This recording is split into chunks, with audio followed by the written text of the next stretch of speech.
On en arrive à notre dossier vide d'ici de ce 20h. Nous marquerons un arrêt ce soir à l'INPHB et à l'NCA. Chaque année, les meilleurs élèves se bousculent pour entrer dans les écoles d'excellence comme l'Institut national polytechnique Houphouët-Boigny et l'École nationale supérieure de statistique et d'économie appliquée. De l'admission à l'insertion professionnelle en passant par la formation, les étudiants ont un challenge, rester excellents. Mais comment s'y prennent-ils? Comment surtout maintiennent-ils le cap? Réponse dans le dossier vide ici, signé Didier Nguessan, Salima Toudia et Christelle Mena. 6h du matin à Yamoussoukro. Emmanuel, 18 ans, est invité à un événement très important. L'amphi de rentrée de l'Institut national polytechnique Félix Houphouët-Boigny, INPHB, son école. Si vous êtes ici, c'est parce que vous êtes méritant. Première ligne droite d'un cursus au sein du premier groupe d'écoles d'ingénieurs en Afrique francophone. Je me dis en fait que je fais partie de ceux-là même qui sont reconnus par l'État comme étant des élèves brillants. Que je suis à mes grands choix. Pour en arriver là, il a fallu pour cette finaliste du concours Miss Mathématiques 2016 décrocher un baccalauréat série C au lycée Mamie Fété de Bingerville, puis réussir au concours d'entrée de l'INPHB qui retient en moyenne 600 élèves sur 1700 candidats.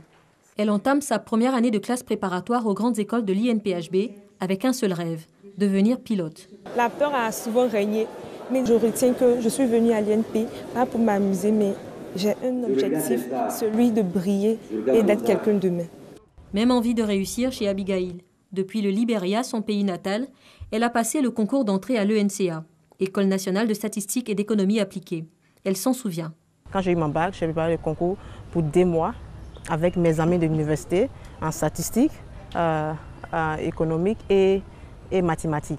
On était 60, mais ils ont retenu seulement 6 personnes.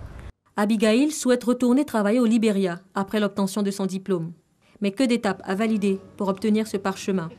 Les étudiants, en plus des cours traditionnels, doivent faire leurs preuves pendant les activités extrascolaires. L'idée du club de débat et de réflexion à travers ces activités telles que la plaidoirie permet à l'étudiant de mieux s'accoutumer avec le public.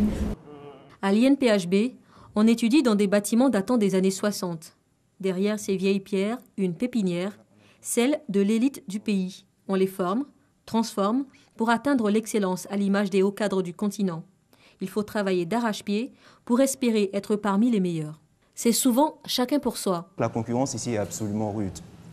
Si quelqu'un est premier de classe, c'est qu'il a déjà été premier de classe dans son école d'où il vient et il va conserver cette place. Pour lui dérober cette place-là, il ne suffit pas seulement de bosser encore plus. D'abord, il y a ton génie. Tout le monde veut être le meilleur des meilleurs. Mais il n'y a qu'un seul meilleur, comme on le sait. Et ce meilleur-là, j'espère que ça sera l'un d'entre nous. Ils sont de 14 nationalités pour 3248 élèves en formation initiale, dont 25% de filles à rejoindre les 7 grandes écoles de formation initiale. L'agronomie, les mines et géologie, les électroniques et électricité appliquées ou encore la zootechnique font partie des 52 filières enseignées. L'école n'hésite pas à s'engager pour assurer l'employabilité de ses étudiants. Pour cela, elle s'allie avec plus de 30 établissements à travers le monde et plus de 50 entreprises partenaires. On regarde les domaines et nous établissons des contacts. Et lorsqu'il y a un consensus, nous signons des accords de partenariat. C'est des partenariats gagnant-gagnant, puisque avec les grandes écoles en France, il s'agit de mobilité. Et il s'agit aussi de nous aider à recruter les meilleurs élèves. Toutes les bonnes écoles du monde cherchent les meilleurs élèves possibles pour pouvoir faire leur renommée. La coopération est aussi sous-régionale. Abdou Diouf a fait les bancs de l'ENCA en 2009. Il dirige aujourd'hui l'école de statistique de Dakar.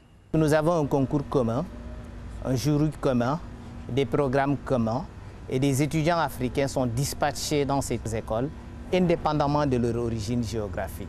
Et c'est toujours enrichissant. Miser sur des cadres bien formés qui prendront la relève. 56 ans plus tard, même recette et toujours le même succès. Le fait d'intégrer des anciens élèves dans la gestion de l'établissement et aussi en tant que professeur, c'est un modèle de réussite et ça fait partie de notre esprit. Plusieurs distinctions font de l'ENCA une référence en Afrique et dans le monde.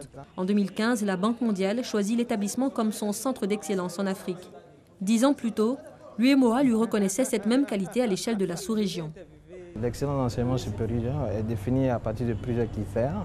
L'un des critères, c'est le fait de pouvoir accueillir des étudiants internationaux, donc l'attractivité. Autre élément de critère, c'est donc l'efficacité interne. Ça signifie la capacité des étudiants à apprendre, à être diplômés. Et aussi l'efficacité externe, c'est-à-dire leur insertion dans le monde professionnel. Du côté de Yamoussoukro, c'est l'heure des retrouvailles entre anciens élèves de l'INPHB.